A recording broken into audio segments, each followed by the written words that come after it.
This is section 6.3 on multiplication and division of rational numbers. We're going to start with the properties of rational number multiplication. We've been through these properties several times now, so they should look pretty familiar by now. The closure property says that if you multiply any two rational numbers, the answer is always a rational number. So that's what closure means. It means you do this operation to this number set, and the answer is always in that number set. The commutative property says that we can flip-flop the order. The associative property says we can reassociate across multiplication. The multiplicative identity element is 1. So the multiplicative identity property says that I can multiply by 1 in both directions and always get the same number. The zero multiplication property says, rational number times 0 is 0. And we have something new. We have the multiplicative inverse property. With integers, we ended up with a new property of the additive inverse, where we added it together and we got the identity, right? We added a and negative a and we got 0, the additive identity. Here, the multiplicative inverse says that I can multiply by something to give me the multiplicative identity element. Now, the multiplicative inverse of a fraction is its reciprocal. Now, that definition is kind of a lax definition, so we have a more formal mathematical definition for reciprocal. For any non-zero rational number, now it has to be non-zero because you cannot take the reciprocal of 0. It's undefined. So a non-zero rational number, a over b, the multiplicative inverse, or the reciprocal, same words, is the rational number b over a such that the product of the two gives you 1. Now, knowing that definition of reciprocal, 0 has no multiplicative inverse. Why is that? Well, you can say that, if you look at this as say 0 over 1 and you flip it, you get 1 over 0, which is undefined. But using this more formal mathematical definition here, 0 has no multiplicative inverse because there is no number. So if this is 0, the reciprocal or the multiplicative inverse is what number do you multiply by 0 to get 1? There is no number that you can multiply by 0 and get 1. So that's more of a mathematical way of explaining it. We have the distributive property of multiplication across addition and subtraction, and that does hold for rational numbers as well. So all these are pretty similar with the addition of the reciprocal business here. So let's start off and look at multiplication first. We're used to multiplying whole numbers where the outcome is larger than either of the factors that were multiplied together. So when you start doing multiplication with larger and larger numbers in 3rd to 4th grade, the kids get used to multiplying making things bigger and division making things smaller. Now that gets kind of wonky around 5th grade when you start doing fractions, because now multiplying by a fraction, so multiplying a whole number by a fraction, let's say between 0 and 1, is going to produce an answer that's less than that whole number. So that can be a little tricky for kids to kind of comprehend. And so I'm telling you guys this stuff because you may not have any idea of at what level, at what grade level some of this stuff is taught. And I don't want you to assume that some of this is well above where you might be teaching. So that's why I'm, kind of occasionally throwing in what grade level this stuff would happen. We usually start using base blocks in kindergarten. We start with place value really, really early. So kindergarten, 1st grade, we start with place value and combining and stuff like that. So just in case you were wondering when those things came in. Fractions in general are introduced slightly in grades 2 and 3, usually just more of what fraction is shaded.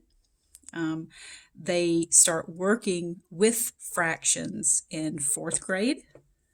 So they start getting like common denominators, things like that. So just to give you an idea of when fractions are going to show up. Okay, let's look at multiplication in 2 cases.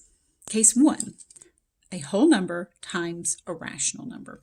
Now, when I say a rational number here, I'm implying that it's a rational number that's not a whole number. Because if I have like 5 times 2, 2 is a rational number. It's 2 over 1. So all of our whole numbers are also rational numbers. So when I say times a rational number, I'm implying a rational number that is not a whole number. So that's what's being implied here whenever I say this rational number business. Okay, so the first case is going to be a lot easier than the second case. The second case is going to be a rational times rational. So for case 1, if one of those factors that you're multiplying together is a whole number, you can use repeated addition, because 3 times 2/5 is just 3 groups of 2/5. If that had been 2/5 times 3, I could have used the commutative property to flip it around and still get 3 groups of 2/5. So you can just use repeated addition here. These all have a common denominator, so all you have to do is add the numerators together and keep that common denominator. And then that 2 plus 2 plus 2 we know is the same as 2 times 3 or 3 times 2, which is 6. So right here to right here, see what happens? I just multiplied 3 times 2 and kept it over 5. That's because we can look at this. 3 times 2/5 as 3 over 1 times 2 over 5. And what we're going to see is that you can multiply fractions by multiplying straight across the top and straight across the bottom. All right. So case 1, you can just use repeated addition. Case 2, a rational times a rational, where neither is a whole number. All right, so I did this one kind of 2 ways. One way, I did it as in half of a third. So I started off with this rectangle here, and then I shaded in a third of it. So let me just darken that a little bit, just in case you can't see it. So I shaded in that business right there. That was a third of the rectangle. And then I took half of that third, not half of the whole rectangle, just half of the shaded part.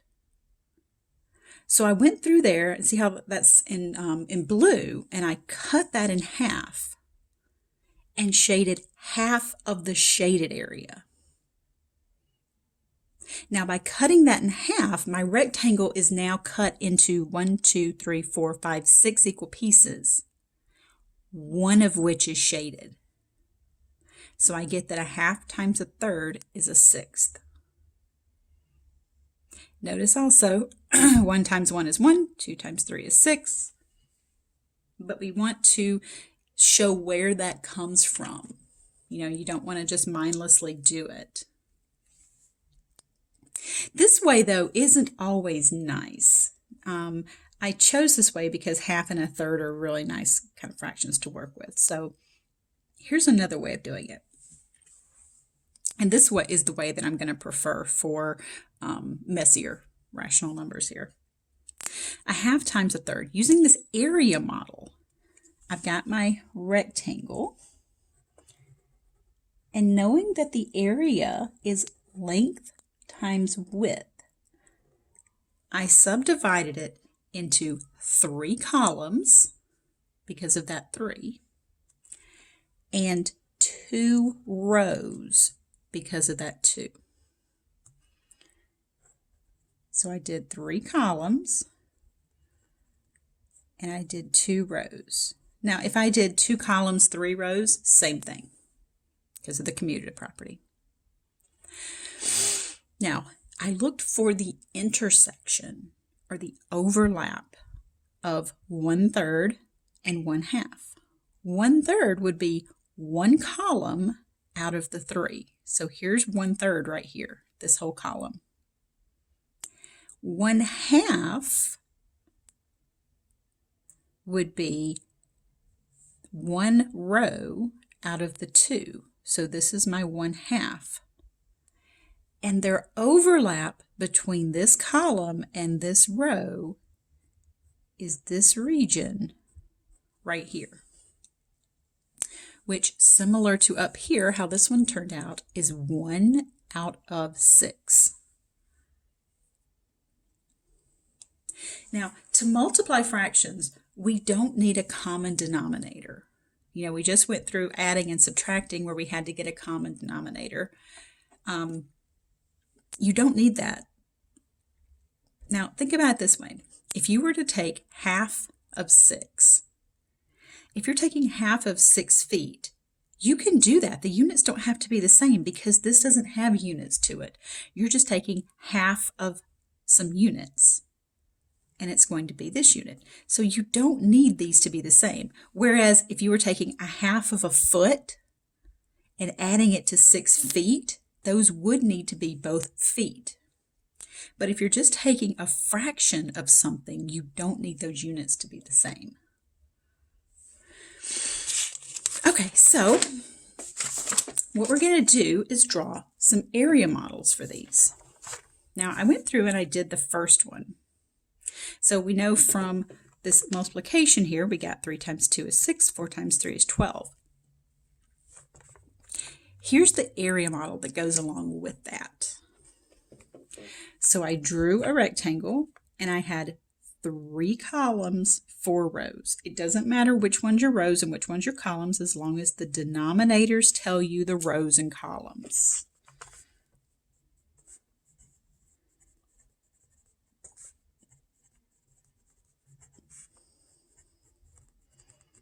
That's an and sign, not a plus sign. Denominator is going to tell you the rows and columns. So I did 3 columns and I did 4 rows. Now, of those 3 columns, I want to shade 2 of those columns. So there's the 2 columns. Of the rows, of the 4 rows, I want to shade 3 out of 4 of those rows. So there's the 3 rows. The overlap of 2 out of 3 and 3 out of 4 forms this little inner region here that's my shaded region. Now look at my entire rectangle. It has 1, 2, 3, 4, 5, 6, 7, 8, 9, 10, 11, 12 pieces, 6 of which are shaded. Now you might be thinking, hey, that's the same thing as 1/2. You're absolutely correct, it is. Because there's 6 that are not shaded and 6 that are shaded. So if I just move these 2 shaded ones up here, you can see that it was half of the thing.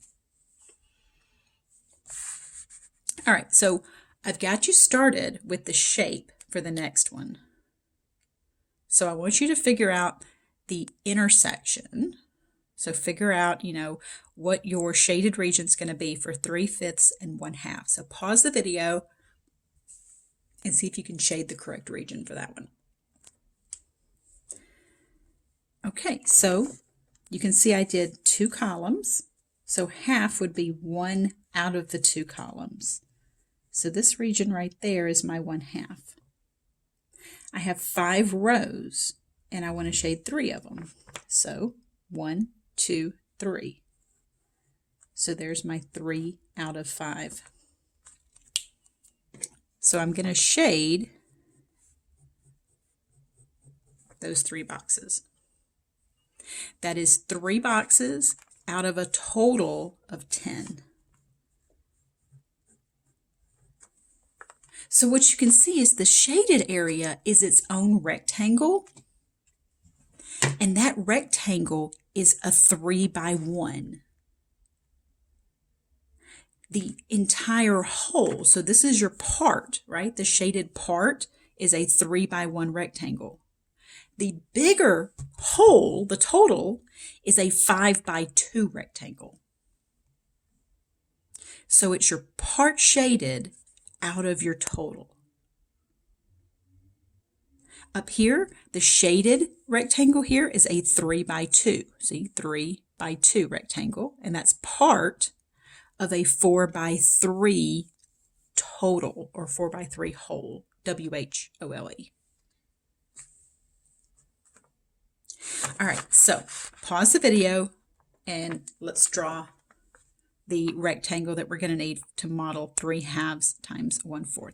This one's going to be tricky because that's an improper fraction. Okay, so this one I'm going to need 1 1/2. So this one I'm going to need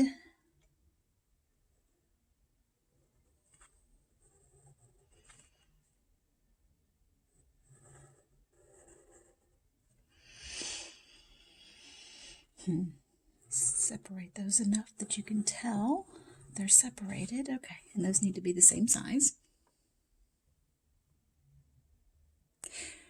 It doesn't really matter. I tend to do rows, columns.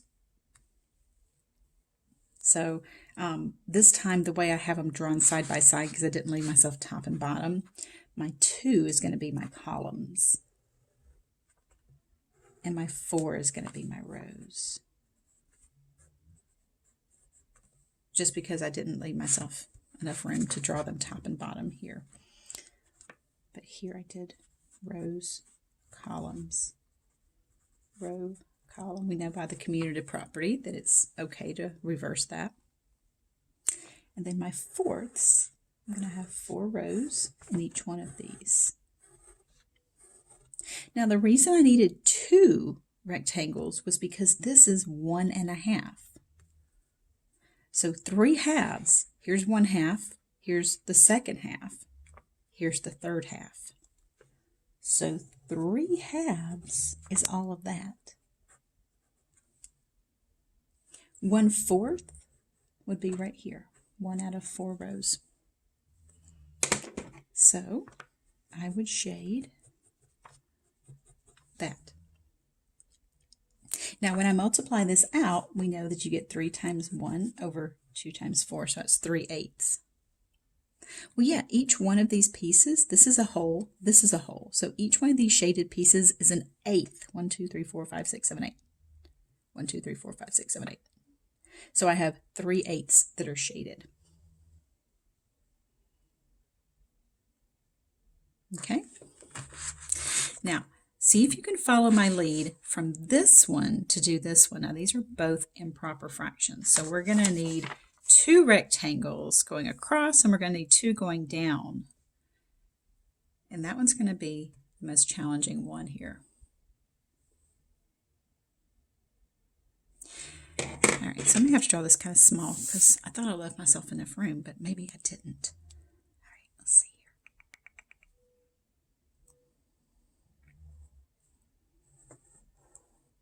Oh, that's not a good idea, Tara. Oh, well. So close your eyes and pretend that these rectangles are all the same size.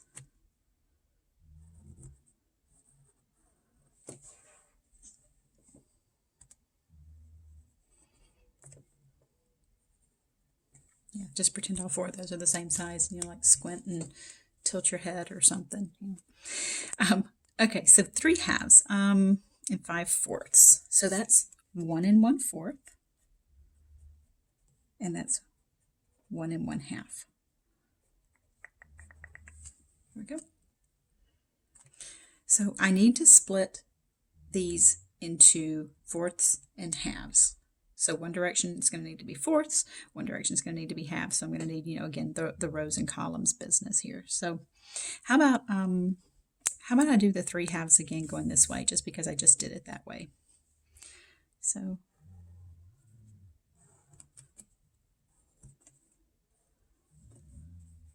from here to here, again, is my 3/2, and those are my columns. And I'm going to make my 4ths my rows. So I'm back to I'm back on my row column thing here. That means that my rows, I need 4 rows in each one of these boxes. Okay, which is very awkward since I seem to have partitioned them up into thirds. So we're going to have to play a fun little game of, pretend that those are the same. Yay!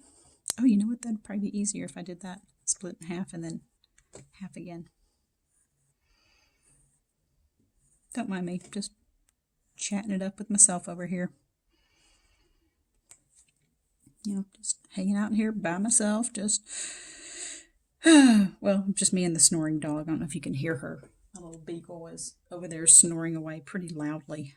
To be such a tiny little dog, she sure does have some big snores. They're adorable, though. Okay, that was 5/4. Oops.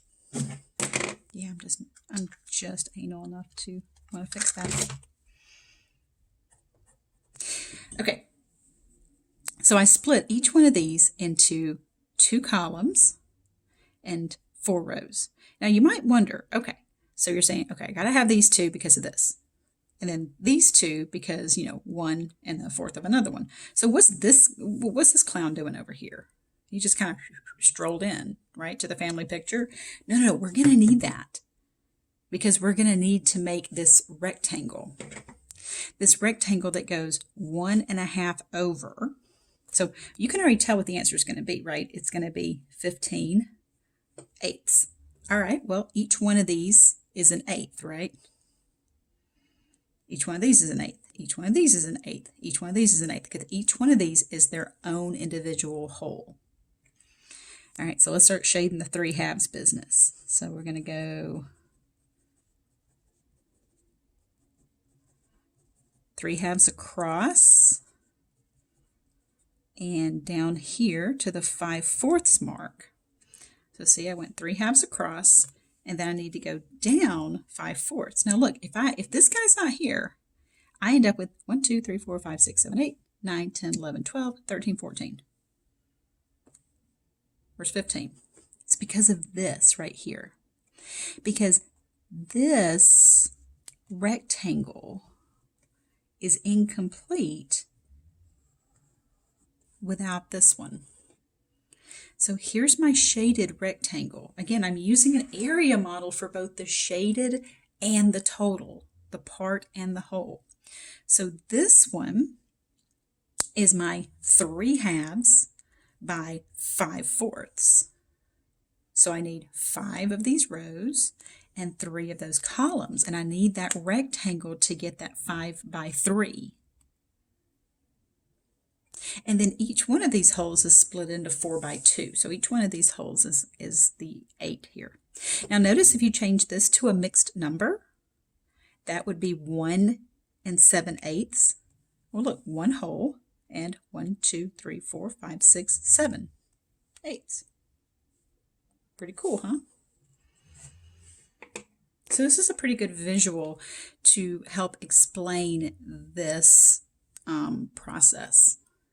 And so that's where it comes down to, what it comes down to is having some kind of visual to go with this, because you don't want to just take this stuff on faith and just mindlessly, blindly memorize some of these formulas and these techniques, because that really doesn't bode well with kids, especially kids that are visual, because a lot of kids are visual. They really prefer pictures to help explain things.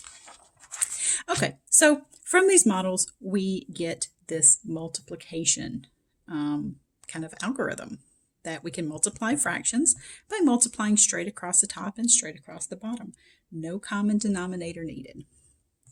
Okay, so this is a good stopping point for this video. So this is going to end the first part on multiplication of rational numbers. The next video I'll do with the division.